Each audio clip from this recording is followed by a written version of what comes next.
When you look at mental health, there's been a big push over the last few years, and there's been big steps made about mental health, for people to be more open and talk about it. But suicide has still got a lot of catching up to do. It's still very much a taboo subject. I think that a lot of people would see somebody who has taken their own life to be a selfish action. They don't understand the unfortunate poor mental health that person is in. Yeah. I've had people on my courses say, yeah, it's selfish because of the ripple effect. Mm-hmm. But obviously it's about educating people to explain that mental health is complex, suicide is complex. No two suicides are the same. People will have different reasons. It may look on the surface that people have no reasons, mm-hmm. like you said. Yep. A lot of people that I've spoken to that have attempted to take their own life have planned their suicide, and they have planned it well. Mm-hmm. But it is the person within their illness. It's the person that's unwell at that time. And I think education is key. The more lives taken through suicide annually in the UK than there is in road traffic accidents. It's very hard to understand that concept, but it's also probably harder to understand the fact that the amount of attempted suicides is so much higher than actual suicide. 18 a day for suicides and 20 times that amount per day in attempts.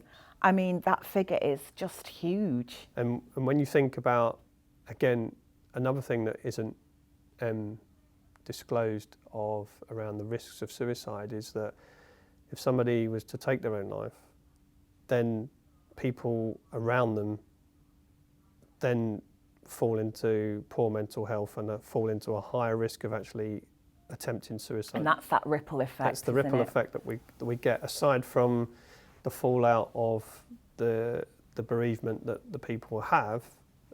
Other people then start to have the similar feelings that person have and can have that, that side effect. Yep, studies have shown that suicide can run in families, so very, very sad.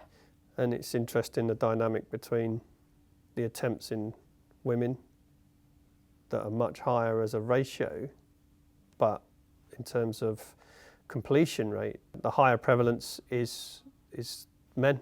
Is men of that 75% to 25%. Yeah, but men of around it does shift, but around 40 to 49. And in women, it's 50 to 54. It's an older bracket. How does it get to a point where somebody wants to consider to take their life? I think everyone's different. We both know that the person that takes their own life or attempts to take their own life isn't the person that we know.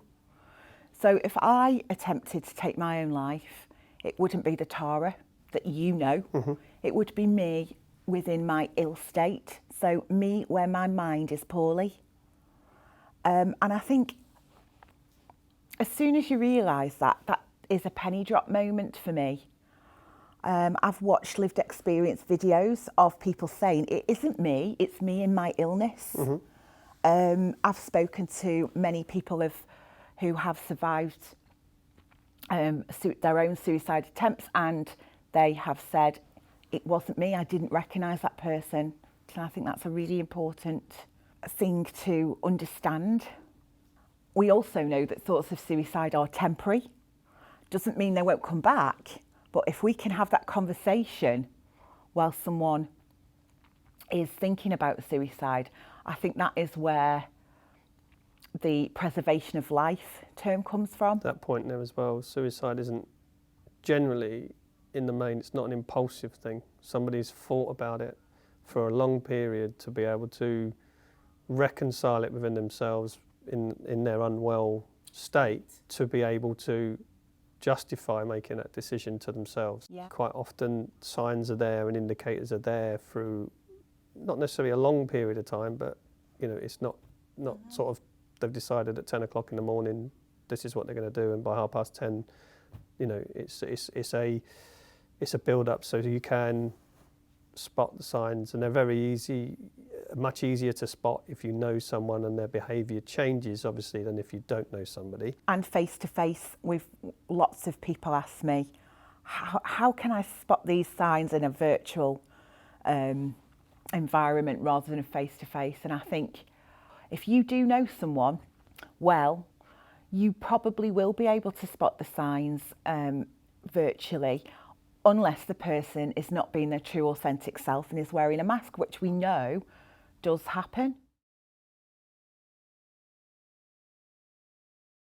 How big a part do you think social media can play on people's views on themselves and how they look, what they're achieving, what they're not achieving?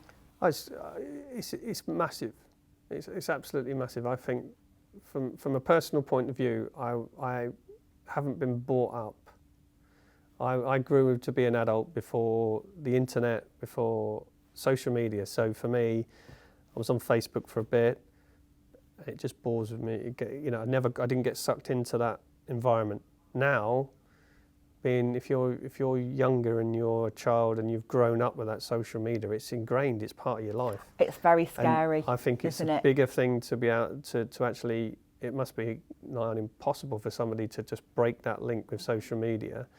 And the problem with social media is that you've got the celebs, but then you've got people that aren't, people that demonstrate their life's amazing. They look amazing because of all these filters, and they're taking pictures here, there, and everywhere. So it's not reality. And it is, for some people, the Kim Kardashians of the world, it is reality.